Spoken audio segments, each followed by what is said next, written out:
धन्यवाद सभापति जी। मणिपुर देश का अभिन्न अंग है, वहां महिलाओं एवं बच्चों की सुरक्षा सुनिश्चित की जाए। यह केवल एक राज्य का नहीं बल्कि यह मुद्दा देश की अस्मिता और गरिमा से जुड़ा हुआ है। अतः वहां शांति व्यवस्था बहाल कर महिलाओं एवं बच्चों को सुरक्षित माहौल प्रदान किया जाए।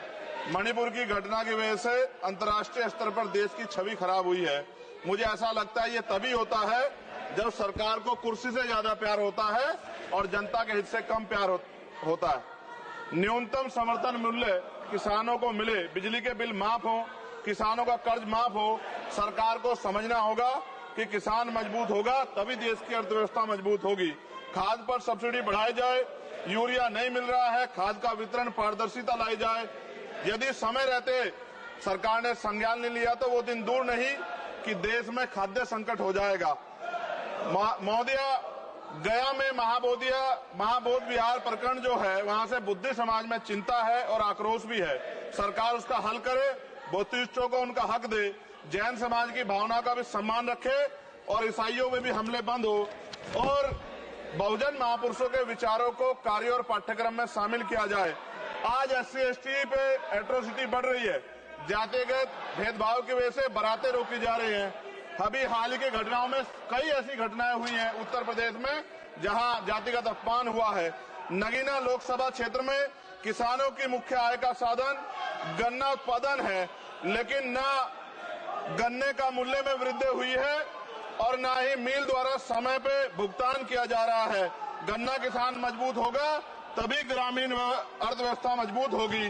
साथ साथ SC/ST का प्रमोशन में रिजर्वेशन नहीं दिया जा रहा है, उल्टा निजीकरण करके नौकरी खत्म की जा रही है, बैकलॉग नहीं भरा जा रहा है, पुरानी पेंशन बहाल नहीं की जा रही है।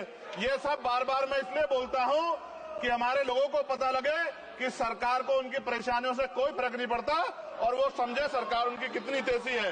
प्रधानमंत्री आवास योजना में जो मानक में बदलाव किया जाए उससे बहुत से पीड़ित वंचित रह जा रहे हैं। कई बार ऐसा होता है और मैंने ये देखा है अपनी आंखों से, किसी ने बरसात से बचने के लिए ईंटें लगा दी हैं, उनको मानक से बाहर कर दिया जाता है। इस वजह से वो परिवार इस सुविधा का लाभ नहीं ले पा रहे। खत्म करूंगा मैं। इस वजह से उनके घर नहीं बन पा रहे और के 75 साल बाद भी लोगों पे घर नहीं है। शर्म की बात है। नगीना लोकसभा क्षेत्र में केंद्रीय विद्यालय खोले जाएं और जो पहले से संचालित केंद्रीय विद्यालय हैं उनमें किताबों से लेकर सभी आवश्यक एवं पर्याप्त सुविधाएं सुनिश्चित की जाएं ताकि क्षेत्र के बच्चों को गुणवत्तापूर्ण शिक्षा प्राप्त हो।